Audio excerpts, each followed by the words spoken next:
So hello and welcome back everyone to this another beautiful wonderful video. In today's video we are going to see lesson 2 elements of general law जो कि chapter torts का है. Element of general law का एक बहुत ही ज़्यादा interesting portion होगा torts. इसी के साथ साथ एक इंटरेस्टिंग पोर्शन और होगा जो कि है कॉन्ट्रैक्ट लॉ का चैप्टर, और ये है टॉर्ट्स का चैप्टर. सबसे पहले टॉर्ट खत्म करेंगे, उसके बाद जाएंगे कॉन्ट्रैक्ट लॉ में. टॉर्ट का जो चैप्टर है ये आपको दो स्टेजेस में देखने को मिलेगा. एक है CSET में आपको मिलेगा, EET में तो मिलेगा ही, EET में एंड एग्जीक्यूटिव में भी आपको टॉर्ट का चैप्टर देखने को मिलेगा. ऑलमोस्ट सेम है. एग्जीक्यूटिव में सिर्फ आपको 20% एक्स्ट्रा पढ़ना है, बाकी पूरा सेम ही है. तो अगर आपने बहुत ज़्यादा ध्यान लगा के यहाँ पे टॉर्ट्स कर लिया ना, तो एग्जीक्यूटिव में एक चैप्टर आपको नहीं करने से भी चलेगा, क्योंकि वहाँ पे आपका ये हो जाएगा. थोड़ा बहुत आपको 20% एक्स्ट्रा पढ़ना है, बाकी पूरा सेम टू सेम ही है. ठीक है, तो सबसे पहले हम लोग जानेंगे सर कि टॉर्ट क्या है. Tort, what is tort? ये चैप्टर किस बारे में बात करता है? ये चैप्टर बात करता है सिविल रॉन्ग के बारे में. सिविल रॉन्ग के बारे में ये चैप्टर बात करता है, सिविल रॉन्ग के बारे में. अब ये जो टॉर्ट है, टॉर्ट का मतलब ही है रॉन्ग. टॉर्ट का मतलब ही है रॉन्ग. ये एक फ्रेंच वर्ड है, इसका मतलब है रॉन्ग, और लैटिन टर्म में हम उसको कहते हैं टॉर्टम. ठीक है, टॉर्ट का मतलब ही है रॉन्ग. अब ये जो रॉन्ग है ये सिविल मैटर में गिरता है, ना कि क्रिमिनल मैटर में. सर डिफरेंस क्या है? डिफरेंस ये है कि अगर सिविल मैटर में गया, सिविल मैटर में अगर गया ये रॉन्ग, तो आप कंपेंसेशन वगैरह पेमेंट करके छुटकारा पा सकते हो. अगर क्रिमिनल मैटर में गया, वहां पे तुमको जेल जाना पड़ सकता है. ठीक है, फांसी का सजा, चक्की पीसिंग एंड पीसिंग, रिगरस इम्प्रिजनमेंट जिसको कहते हैं हम लोग, ये सब मैटर आता है आपके क्रिमिनल वाले एक्ट में. ठीक है, क्रिमिनल वाले रॉन्ग में. लेकिन टॉर्ट जो है ये सिविल रॉन्ग है. यहाँ पे मोस्टली कंपेंसेशन वगैरह देखने को मिलता है कि अगर तुमने टॉर्ट किया तो कंपेंसेट करके आप उससे निकल सकते हो, बच सकते हो. समझ में आ रहा है? कंपेंसेशन जो है वो आपको भुगतान करना है. जो भी भुगतान हुआ है उसके बदले में आपको क्या करना है? कंपेंसेशन पेमेंट करना होता है टॉर्ट में. ये तुमको एक बेसिक बाउंड्री, बॉर्डर लाइन जो है ये तुमको समझ लेना है कि टॉर्ट वाले चैप्टर में हम लोग क्या देखने को मिलेगा. टॉर्ट वाले चैप्टर में आपको डे टू डे जिंदगी में जो कुछ भी रॉन्ग वगैरह होता है, सिविल रॉन्ग होता है, सिविल गलतियां होते हैं लोगों से, उसके मैटर में अपने को देखने को मिलता है. हम लोग यहाँ पर सीखेंगे कि किसी और की गलती की वजह से भी हम लोग पकड़े जा सकते हैं, अपने को पनिशमेंट मिल सकता है. ये भी हमको लोग देखेंगे, तो उसको बहुत अच्छे से समझना है. टॉर्ट क्या है? ये एक फ्रेंच वर्ड है जिसका मतलब होता है रॉन्ग, और लैटिन टर्म में इसको हम लोग कहते हैं tortum. A tort means a wrong, but not all wrong are tort. हर गलत काम टॉर्ट नहीं होता, लेकिन टॉर्ट का मतलब गलत काम है, रॉन्ग है. अ टॉर्ट मीन्स रॉन्ग, टॉर्ट का मतलब है रॉन्ग, लेकिन हर रॉन्ग टॉर्ट नहीं होता. क्यों नहीं होता हर रॉन्ग टॉर्ट? क्योंकि रॉन्ग जो है ना ये ब्रॉडर टर्म है. रॉन्ग जो है ये ब्रॉडर टर्म है. इसमें तुम्हारा टॉर्ट वाला जो सिविल रॉन्ग है वो भी आएगा, और क्रिमिनल वाला रॉन्ग जो है वो भी आएगा रॉन्ग में. तो यहाँ पे बताया जा रहा है कि हर जो गलती है ना, हर जो रॉन्ग है वो सिर्फ टॉर्ट नहीं होता, वो कुछ अलग भी हो सकता है. ठीक है, हर टॉर्ट रॉन्ग जरूर है, लेकिन हर रॉन्ग टॉर्ट नहीं है. ठीक है, tort are a type of civil wrong different from criminal wrongs. Wrong in the law are categorised as public wrong and private wrong. Public wrong जैसे कि वायोलेशन ऑफ पब्लिक लॉ. ठीक है, offences against the state, मतलब state के against तुमने कुछ offence किया. State मतलब सर यहाँ पे गवर्नमेंट. ठीक है, गवर्नमेंट, कंट्री. ठीक है, स्टेट के अगेंस्ट तुमने कुछ गलत किया. प्राइवेट रॉन्ग मतलब breaches of private law, wrong against individuals. अच्छा, ब्रीचेस ऑफ प्राइवेट लॉ का मतलब सर समझे नहीं. ब्रीचेस ऑफ प्राइवेट लॉ का मतलब क्या होता है? प्राइवेट लॉ का मतलब ये होता है जो तुम्हारा प्राइवेट अधिकार है उसको किसी ने छीन लिया, पकड़ लो. तुम्हारा अधिकार है कि नहीं, तुम अपने घर में जाके आराम से सो सकते हो. हाँ जी, हाँ अधिकार है. कोई दूसरा इंसान अगर तुम्हारे घर में घुस जाए तो तुम्हारा अधिकार छीन रहा है ना, ब्रीच हो रहा है ना, तो उसको कहा जाता है। ठीक है, और एग्जांपल्स देखेंगे बढ़िया बढ़िया। रॉन्ग अगेंस्ट इंडिविजुअल्स, किसी भी इंसान के अगेंस्ट कोई अगर रॉन्ग हो रहा है तो प्राइवेट रॉन्ग है। पब्लिक रॉन्ग्स और crimes are punishable under penal law. Public wrong जो है, जो कि violation of public law, state के अगेंस्ट कुछ करना, ये बड़े वाली चीज जो है, ये पेनल लॉ के अंदर पनिशमेंट मिलता है इसको, पेनल लॉ के अंदर। इंडियन पेनल कोड, बहुत सारे कोड है, बहुत सारे लॉस है, आपको पढ़ने को मिलेगा। सीएसईटी में हम लोग सिर्फ टॉट करेंगे, एग्जीक्यूटिव में बहुत कुछ देखेंगे। इंडियन पेनल कोड, आईपीसी कहते हैं। ठीक है, क्रिमिनल प्रोसीजर कोड, सीपीसी। ठीक है, या तो सीआरपीसी, सीआरपीसी क्या कहा जाता है वैसे। ठीक है, criminal procedure code, IPC, Indian penal code, civil procedure code, CPC, इसको कहा जाता है सिविल प्रोसीजर कोड। ठीक है, इस प्रकार के कोड्स हम लोग देखेंगे। पब्लिक रॉन्ग किसके अंदर आता है? Indian penal code. Penal code क्या है सर? पेनल कोड पेनल्टी वाला, कि कहाँ पे कितना फाइन, कितना चार्जेस, कितना जुर्माना वगैरह वगैरह, ये पेनल कोड, पेनल्टी में लिखा होता है पेनल कोड में। ठीक है, हम लोग क्या कर रहे हैं? हम लोग कर रहे हैं टॉट। ठीक है, टॉट करें। टॉट एक प्रकार का सिविल रॉन्ग है, जो कि बहुत सीरियस मैटर नहीं होता। सिविल रॉन्ग है, बहुत सीरियस मैटर नहीं है। ये डे टू डे एक्टिविटीज में जो गलती होता है उसको डील करने के लिए हम लोग टॉट कर पढ़ते हैं। समझ में आ रहा है? टॉट का हेल्प लेते हैं। ठीक है, एग्जाम्पल के तौर पे देखो, a store owner neglected to place a warning sign on a wet floor, leading to a customers slipping, falling and getting injured. पकड़ लो ये इंसान। ठीक है, ये एक नॉर्मल शॉप में घुसा। ठीक है, और यहाँ पे जो एरिया था ना पूरा भीगा हुआ था और उसने देखा नहीं, और यहाँ पे कोई साइन बोर्ड भी नहीं है कि वेट फ्लोर, आगे अच्छे से देख के जाना। ठीक है, ये पब्लिक लोग तो आएंगे आपकी दुकान में। तो ये जो नेग्लिजेंस है जो ओनर ने किया, कि यहाँ पे कोई साइन वगैरह नहीं है कि यहाँ ये वाला फ्लोर वेट है, ये इंसान गिर गया। गिरने के बाद चोट आया इसको, चोट आने के बाद इसको हार्म हुआ ना। समझ में आ रहा है? तो ये टॉट के अंदर आ जाता है। समझ में आ रहा है? डिटेल्स देखो। Negligent act, the store owner failure to put up a warning sign, यह है नेग्लिजेंट एक्ट। किसने किया? स्टोर ओनर ने नेग्लिजेंट एक्ट किया, नेग्लेक्ट किया। Harm cost, the customer suffered physical injury, गिर गया, घुटना उठना छिल गया। Legal duty, the store owner had a duty to maintain a safe environment for the customers. तो जो भी स्टोर का ओनर था उसका ड्यूटी क्या था? वो मेंटेन करे कि उसके कस्टमर्स को सेफ एनवायरनमेंट मिले, ऐसा वेट फ्लोर ना मिले। राइट? ब्रीच ऑफ ड्यूटी हुआ कि नहीं? मतलब जो ड्यूटी था वो ड्यूटी जो है वो तो भंग हो गया, ड्यूटी जो है वो फुलफिल नहीं हुआ। तो breach of duty, by not warning about the wet floor the store owner breached that duty, resulting injury, the injury sustained by the customer was a direct result of the breach. Customer को injury इस कारण वर्ष हुआ क्योंकि wait floor जो है यहाँ पे कोई साइन बोर्ड नहीं था, उसने नहीं देखा और उसने फिसल गया। अब इसके अगेंस्ट लीगल एक्शन क्या होना चाहिए? The injured customer can sue the store owner for negligence. समझ में आ रहा है? Seeking compensation for medical expenses, pain and suffering.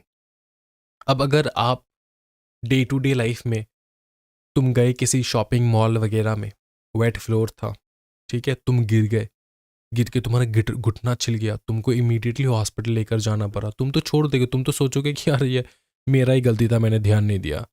Right? लेकिन तुम अपने राइट्स को नहीं पता तुमको, ये टॉर्ट में आता है। तुम्हारा पूरा हक है कि तुम कंप्लेंट करो, क्योंकि वहाँ पे साइन बोर्ड नहीं था कि ये वेट फ्लोर है और उनका ड्यूटी था, ये नेग्लिजेंस जो है उनके तरफ से हुआ है। तो you can file a case against the mall owner. Outcome देखो, if the court finds the store owner liable, court को अगर लगा कि स्टोर ओनर जो है वो लाइबल है क्योंकि उन्होंने साइन बोर्ड नहीं लगवाया, they will be required to compensate the injured customer. तो आपको कंपेंसेशन करना होगा इंजर्ड कस्टमर को। याद रखना, टॉर्ट में 99.9% ऑफ द केसेस कंपेंसेशन ही होता है। क्योंकि ये बहुत बड़ा क्राइम नहीं होता, तुम नेग्लिजेंट थे, तुमने ध्यान नहीं दिया, ये एक प्रकार का क्या है बताओ ना, रॉन्ग है, गलत काम है। लेकिन बहुत बड़ा है क्या? नहीं, बहुत बड़ा तो नहीं है, इसलिए कंपेंसेशन दे के तुमको छोड़ दिया जाएगा। कंपेंसेशन इन्हीं को देना है क्योंकि इन्होंने अपना घुटना छिलवा लिया, ठीक है, खून निकल रहा है, दर्द में है बेचारे, क्योंकि वो गिर गए तुम्हारी दुकान में, समझ में आ रहा है? तो इसमें आ जाएगा क्या बताओ, स्टोर ओनर का गलती, एंड ये टॉर्ट के अंदर काउंट होगा। एग्जाम्पल समझ में आ चुका है, टॉर्ट क्या है नहीं है, पूरा क्लियर हो चुका है। कुछ भी किसी भी प्रकार का डाउट हो तो ये वीडियोस यूट्यूब के ऊपर जा रहे हैं, ऑब्वियसली आपको कमेंट सेक्शन में कमेंट्स में पूछ लेना, ठीक है।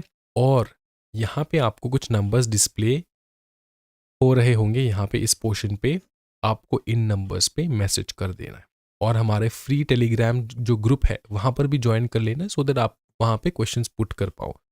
कोई टेंशन नहीं लेना कि सर मैंने तो फीस पेमेंट नहीं किया इसलिए क्या सर मैं क्वेश्चन नहीं पूछूंगा, ऐसा नहीं है, ये फ्री ऑफ कॉस्ट है। तो you can ask any time, any doubt, any moment, ठीक है, कुछ भी डाउट है, एनीथिंग।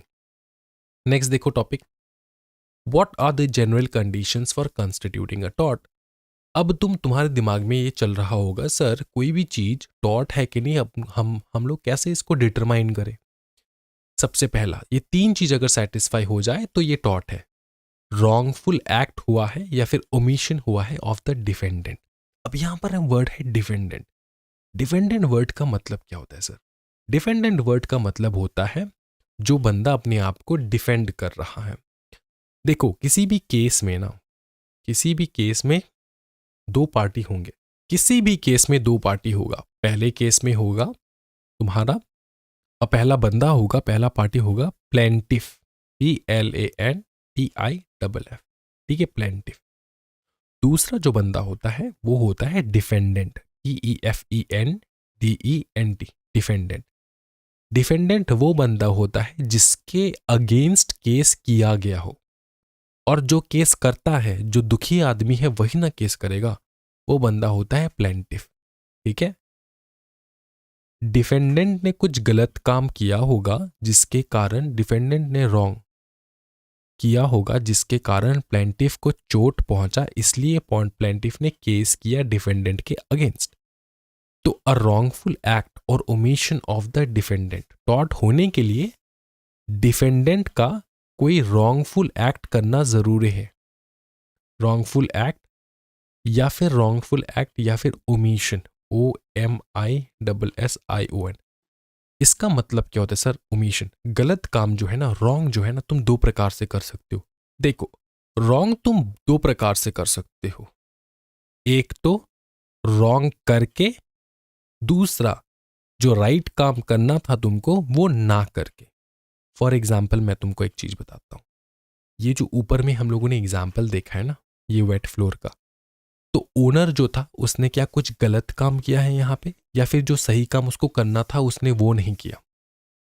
क्या उसने कुछ गलत काम किया है यहाँ पे? क्या उसने, ओनर ने क्या इसको धक्का मार दी? नहीं, गलत काम तो नहीं किया, रॉन्ग काम तो उसने किया नहीं है। उसने सही काम नहीं किया। सही काम क्या था? यहाँ पे बोर्ड लगवाना, wait floor ahead, wait floor, wait floor, इस प्रकार का एक नोटिस बोर्ड लगवाना इस जगह पे, ठीक है। सही काम जो करना था उसने नहीं किया, उसको कहा जाता है ओमिशन। जो काम तुमको करना था तुमने वो नहीं किया। एक तो हो सकता है तुमने उसको धक्का मार के गिरा दिया, जो हुआ नहीं है ऊपर वाले केस में। रॉन्ग काम दो प्रकार से हो सकता है, एक तो तुमने रॉन्ग काम किया, दूसरा जो सही काम तुमको करना था तुमने नहीं किया, ओमिट किया, जो तुमको करना था वो तुमने नहीं किया, ओमिट किया, ओमिशन हुआ। अगर ओमिशन हुआ तब भी उसको हम लोग कहेंगे कि रॉन्ग हुआ है, जो तुमको करना था वो तुमने नहीं किया। तो डिफेंडेंट ने अगर रॉन्ग काम किया या फिर सही काम नहीं किया तो ये टॉर्ट में आएगा। और सर और क्या करना है, और क्या कंडीशंस फुलफिल करना है? जो रॉन्ग काम हुआ, the wrongful act must result in causing legal damage, legal damage होना जरूरी है। तुम दो चीज पढ़ोगे आगे जाके, एक है एक्टस रेम, वो छोड़ो, वो तो मेंस रिया का है। तुम पढ़ोगे damnum sine injuria and injuria sine damnum. दो पॉइंट पढ़ोगे, दो कंसेप्ट पढ़ोगे। पहला कंसेप्ट यहीं पर है, देखो फर्स्ट कंसेप्ट है डैमनम सिने इंजुरिया, और जो सेकेंड कंसेप्ट होगा वो है इंजुरिया सिने डैमनम। क्या है सर ये, तुमको समझाता हूं मैं। बात ये है कि देखो, the wrongful act must result in causing legal damage to another. जो रॉन्गफुल काम हुआ है उससे अगर किसी का लीगल डैमेज हुआ है तभी जाके टॉर्ट में आएगा। अगर किसी भी प्रकार का लीगल डैमेज नहीं है, लीगल डैमेज, याद रखना word legal damage. Legal damage का मतलब कानून टूटना, कानून टूटना, समझ में आ रहा है? लीगल डैमेज, लीगली जो है डैमेज हुआ है। यहां पे इस बंदे को लीगल डैमेज हुआ है, इसका हाथ पैर टूटा, हाँ टूटा। किसके कारणवश? किसके कारणवश? नेग्लिजेंस के वजह से। नेग्लिजेंस जो है ये ओमिशन में आ जाता है, तुमको जो काम करना था वो तुमने नहीं किया, ठीक है? तो लीगल डैमेज होना होगा, लीगल डैमेज अगर है तभी जाके टॉर्ट में आएगा।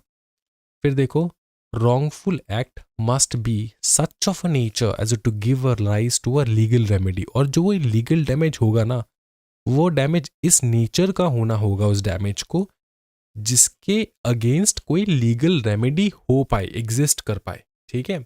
तो तीन चीज तुमको ध्यान में रखना है। एक है wrongful एक्ट या फिर ओमिशन, दूसरा है legal damage and legal remedy. ये तीन अगर सेटिस्फाई कर रहा है कंडीशन, तो जो क्राइम हुआ है वो टॉर्ट है। क्राइम नहीं, रॉन्ग हुआ है वो टॉर्ट है। TORT, टॉर्ट वाला रॉन्ग है, ठीक है? वो टॉर्ट वाला रॉन्ग है। क्या बताओ? जो भी ये तीन कंडीशन अगर फुलफिल हुआ तो जो भी रॉन्ग हुआ है वो टॉर्ट वाला रॉन्ग है। ये तुम समझ के रख सकते हो, ठीक है? अब जो टॉपिक हम लोग करेंगे वो है concept of damnum sine injuria and injuria sine damnum. इसको तुमको बहुत अच्छे से समझना है, concept of damnum sine injuria and injuria sine damnum. Example के तौर पे तुमको समझाऊंगा, उसके बाद तुमको मैं यहां से करवाऊंगा, ठीक है? देखो, दो शॉपकीपर्स है, एग्जाम्पल को पढ़ो। Ena owns a vegetable stall. Ena owns, sir Ena ये कौन सा नाम है? ये डिमापुर शहर का, नागालैंड स्टेट का एक ब्यूटीफुल सी लड़की का नाम है जो मेरी फ्रेंड थी बहुत पहले।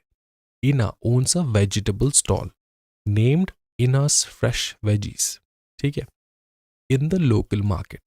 She has many loyal customers who visit her stall regularly. तो ये है इना, ठीक है? इना, ठीक है? इना का ये स्टॉल है। क्या स्टॉल है? Vegetable stall. और इनके पास बहुत लॉयल कस्टमर्स भी थे। जमांग, सर ये कौन सा नाम है? ये दिमापुर शहर का एक बहुत famous school, Livingston foundation higher secondary school का एक बहुत प्यारा सा टीचर है जमांग, उनका नाम। Jamang decides to set up his own vegetable stall called Jamang's Green's.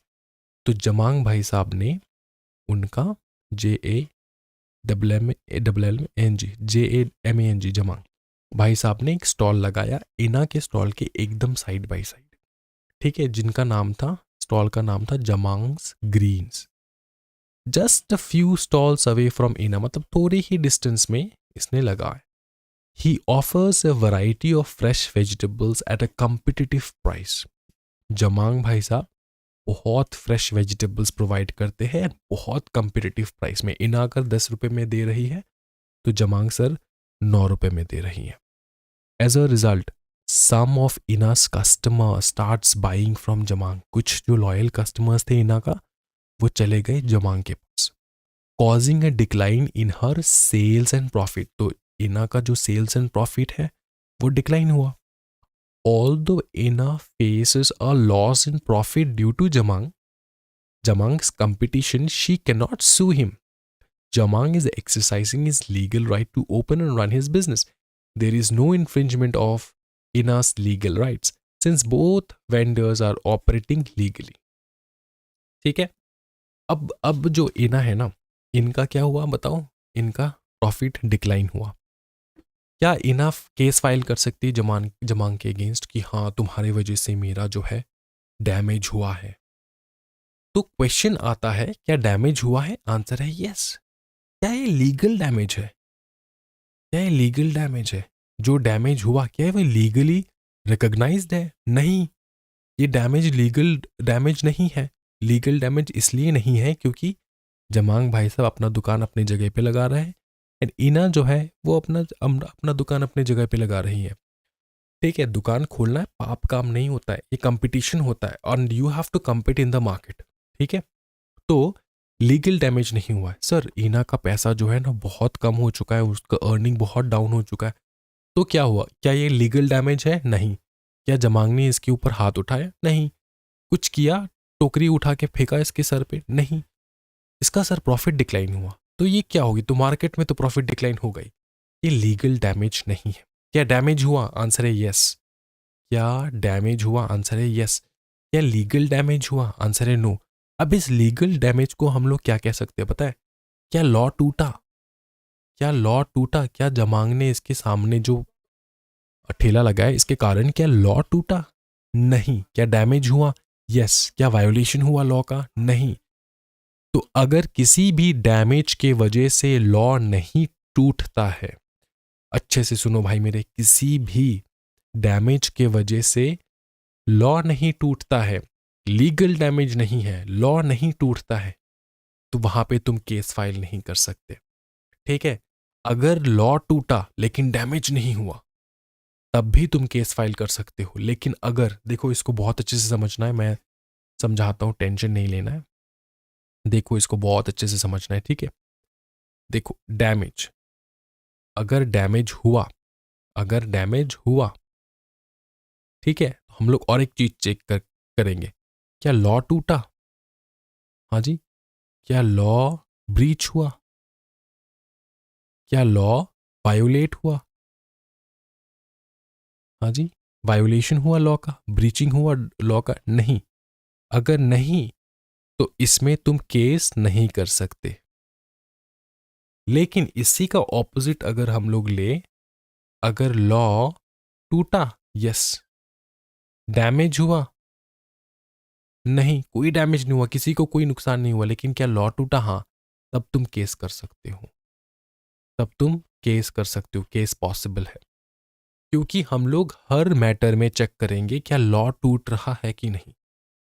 जमांग ने जो दुकान लगाया इना के स्टॉल के सामने, इससे क्या लॉ टूटा? नहीं। क्या डैमेज हुआ इना को? हाँ, हाँ, फाइनेंशियली डैमेज हुआ इना का, लेकिन क्या लॉ टूटा? नहीं। तो इसमें कोई टॉट नहीं आता, इसमें कोई लीगल डैमेजेस का क्वेश्चन ही नहीं आता। इसी का मतलब होता है डेमनम सिने इंजुरिया। इसको याद कैसे रखना है? डेमनम मतलब डैमेज, ठीक है? डैमेज, सिने इंजुरिया मतलब, इसको तुम दो प्रकार के से ले सकते हो। सिने इंजुरिया मतलब तुम इंजुरी कह सकते हो, इंजुरी, या फिर violation of law, violation of law. ठीक है, तो इसको कैसे हम लोग याद रखेंगे? देखो, डेमनम, डेमनम सिने इंजुरिया, आर आई, मतलब damage without, without injury. Injury का मतलब ही होता है violation of law, violation of law. इसको अगर तुमको और एक्यूरेटली याद रखना है, तुम ऐसे याद रख सकते हो, damage without violation of law, violation of law. ठीक है, एग्जामिनेशन में कुछ भी लिख सकते हो तुम, डैमेज विदाउट इंजरी लिख सकते हो या फिर damage without violation of law लिख सकते हो, दोनों करेक्ट है, दोनों करेक्ट है। ठीक है, तो इसको तुमको याद रखना है, अगर डेमनम सिने इंजुरिया है, डैमेज हुआ without violation of law, sine injuria मतलब without, without injury, without violation of law अगर हुआ तो no case possible, no case, लिख लो, no case possible, case possible नहीं है, नो केस पॉसिबल। ठीक है, इसी का उल्टा आता है और एक, जिसको हम लोग कहते हैं इंजुरिया सीने डेमनम, इंजुरिया सीने डेमनम।